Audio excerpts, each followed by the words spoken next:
16 अप्रैल को supreme court में वक्फ कानून के खिलाफ सुनवाई होने जा रही है। 16 अप्रैल को सुप्रीम कोर्ट में 10 याचिकाओं पर 10 पिटीशंस पर सुनवाई होगी और सबसे पहले जो सुनवाई होगी जिस याचिका पर, वो असदुद्दीन ओवैसी की तरफ से दायर की गई याचिका पर सुनवाई सुप्रीम कोर्ट करेगा और सुप्रीम कोर्ट 10 याचिकाओं पर 16 अप्रैल को सुनवाई करेगा। अब ऐसे में सबसे बड़ा सवाल उठता है कि जो बड़े बड़े वकील बड़े बड़े सबूतों के साथ सुप्रीम कोर्ट पहुंचे हैं वक्फ कानून के खिलाफ, उनकी पहली प्राथमिकता क्या होगी, उनकी पहली कोशिश क्या होगी, वो क्या चाहेंगे इस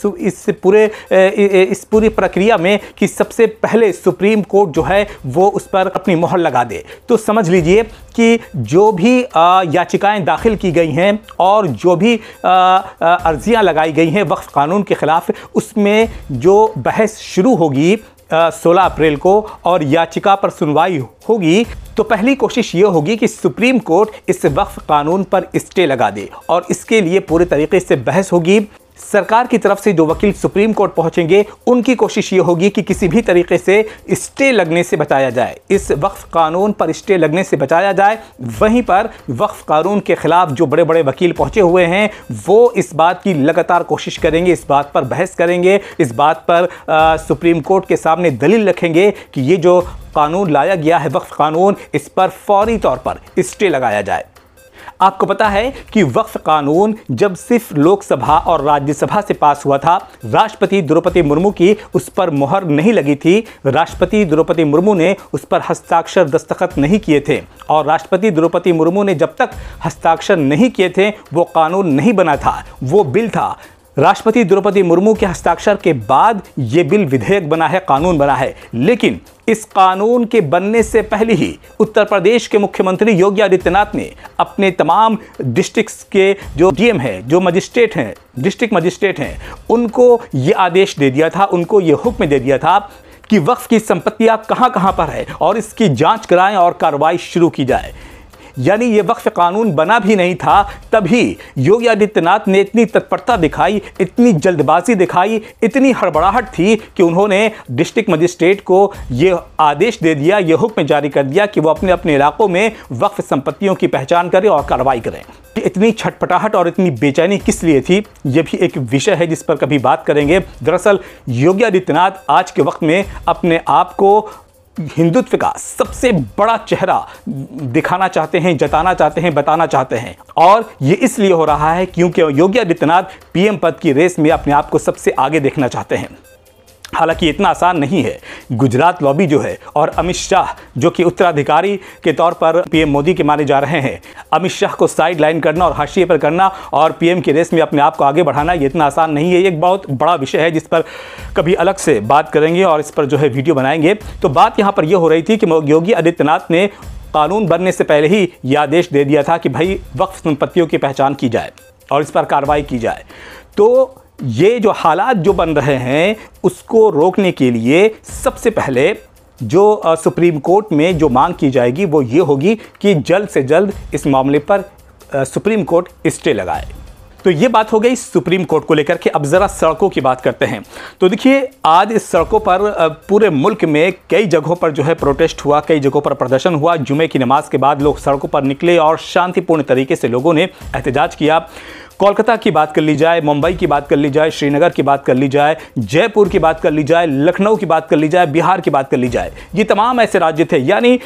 मुंबई से लेकर के कोलकाता तक और श्रीनगर से लेकर के केरल तक तमाम ऐसे राज्यों में जुमा की नमाज के बाद बड़ी संख्या में लोग सड़कों पर निकले और शांतिपूर्ण तरीके से लोगों ने अपना प्रोटेस्ट किया, लोगों ने एहतजाज जताया, केंद्र सरकार से काले कानून को वापस लेने की मांग की और सुप्रीम कोर्ट से इस कानून को निरस्त करने की, रद्द करने की मांग की। देखिए, मुंबई की अगर बात कर ली जाए तो मुंबई में एमआईएम के जो नेता हैं, ओवैसी की पार्टी के जो नेता हैं वारिस पठान, उन्होंने जुमे की नमाज के बाद प्रदर्शन किया और भारी संख्या में लोग उनके साथ थे और शांतिपूर्ण तरीके से ये एहतजाज हुआ। लेकिन पुलिस प्रशासन ने ये कह करके कि आपको प्रोटेस्ट की, आपको एहतजाज की इजाज़त नहीं दी गई थी, परमिशन नहीं दी गई थी, इस वजह से उन्हें हिरासत में लिया गया। इस मौके पर वारिस पठान ने कहा कि पूरे देश में लोग जो है वो इस काले कानून के खिलाफ, वक्फ कानून के खिलाफ शांतिपूर्ण तरीके से एहतजाज करेंगे और मांग करेंगे कि इस काले कानून को वापस लिया जाए। तो मुंबई के अंदर वारिस पठान की अगुवाई में, उनकी सरपरस्ती में वक्फ कानून के खिलाफ प्रोटेस्ट हुआ है। वहीं अगर लखनऊ की बात कर ली जाए तो उत्तर प्रदेश की राजधानी लखनऊ में वक्फ कानून के खिलाफ बड़ी संख्या में लोग सड़कों पर उतरे और शिया जो धर्मगुरु हैं कल्बे जव्वाद, उनकी अगुवाई में ये प्रदर्शन हुआ और इस मौके पर लोग अपने हाथों में तख्ती लिए हुए थे जिनमें स्लोगन लिखे हुए थे वक्फ कानून के खिलाफ और पीसफुली तरीके से, शांतिपूर्ण तरीके से ये एहतजाज हुआ। लोगों ने प्रोटेस्ट किया और ये मांग की कि जिस तरीके से कृषि कानून जो है उसको सरकार ने वापस लिया, उसी तरीके से वक्फ कानून को भी सरकार वापस ले। वहीं अगर जम्मू कश्मीर की बात कर ली जाए तो जम्मू कश्मीर के श्रीनगर में पीडीपी यानी महबूबा मुफ्ती की जो पार्टी है, पीपल्स डेमोक्रेटिक पार्टी, उसने जोरदार प्रदर्शन किया। सड़कों पर काफ़ी संख्या में लोग निकले और अपना एहतजाज पीसफुली दर्ज कराया। शांतिपूर्ण तरीके से यह एहतजाज हुआ और कहा गया कि ये काले कानून को जल्द से जल्द वापस लिया जाए। तो मुस्लिम संगठनों ने पूरे देश में वक्फ कानून के खिलाफ मोर्चा खोल दिया है और अलग अलग राज्यों से तस्वीरें मिल रही हैं, अलग अलग प्रदेश से ये तस्वीरें निकलकर सामने आ रही हैं कि लोग बड़ी संख्या में सड़कों पर उतर रहे हैं और पीसफुली, शांतिपूर्ण तरीके से एहतजाज दर्ज करा रहे हैं। वहीं all India Muslim personal law board इस कानून को लेकर के, वक्फ कानून को लेकर के कई अभियान चलाने वाली है, जिनमें से कुछ की शुरुआत हो चुकी है और कुछ की शुरुआत आने वाले वक्त में होगी। All India Muslim personal law board 11 से 18 अप्रैल तक औकाफ संरक्षण सप्ताह मनाएगी। जी हाँ, इस मुहिम के तहत जो लोग हैं उन्हें ये बताया जाएगा कि किस तरीके से लोगों को शांतिपूर्ण तरीके से सड़कों पर उतरना है, अपना एहतजाज दर्ज कराना है, प्रोटेस्ट करना है। इस मुहिम के तहत ये बातें बताई जाएंगी। वहीं all India Muslim personal law board की तरफ से वक्फ बचाव अभियान की शुरुआत 22 अप्रैल को होगी। जी हाँ, 22 अप्रैल को दिल्ली के तालकटोरा स्टेडियम से इस अभियान की शुरुआत होगी और इस अभियान के तहत भी लोगों को ये जागरूकता लोगों में फैलाई जाएगी और लोगों को बेदार किया जाएगा कि किस तरीके से लोगों को अपना अपना प्रोटेस्ट करना है, किस तरीके से लोगों को सड़कों पर उतर करके अपनी आवाज़ को बुलंद करना है। इसके साथ साथ all India Muslim personal law board ने लोगों से ये अपील की है, देशवासियों से ये मांग की है कि 30 अप्रैल को रात 9 बजे, जी हाँ 30 अप्रैल को रात ठीक 9 बजे लोग अपने घरों के, कारखानों के और जहाँ जहाँ पर लाइट का इस्तेमाल होता है वहाँ पर लाइट को ऑफ कर दिया जाए, लाइट को आधे घंटे के लिए बंद कर दिया जाए और एक तरीके से मौन प्रदर्शन किया जाए और इस तरीके से अपना एहतजाज जताया जाए। तो 30 अप्रैल को रात ठीक 9 बजे मुहिम चलाई जाएगी। All India Muslim personal law board की अपील के मुताबिक घरों की लाइट बंद कर दी जाएगी और मौन प्रदर्शन किया जाएगा। देखिए, आपको पता है कि वक्फ कानून पूरे देश में 8 अप्रैल से लागू हो चुका है और इसके लिए गृह मंत्रालय की तरफ से, होम मिनिस्ट्री की तरफ से अधिसूचना जारी हुई थी जिसमें कहा गया था कि 8 अप्रैल से पूरे देश में यह कानून जो है ये लागू हो गया है। इसके बावजूद 3 ऐसे राज्य हैं जिन्होंने इस कानून को लागू करने से मना कर दिया है और कह दिया है कि यह कानून हमारे राज्य में लागू किसी भी हालत में नहीं होगा।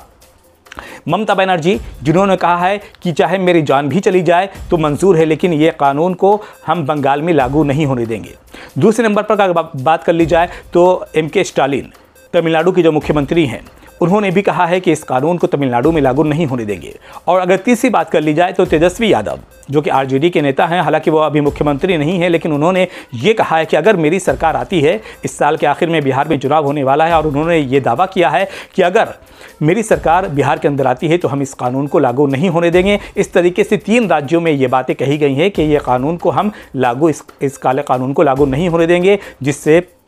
एक विशेष समुदाय को टारगेट किया जा रहा है। अब ऐसे में सबसे बड़ा सवाल ये उठता है कि क्या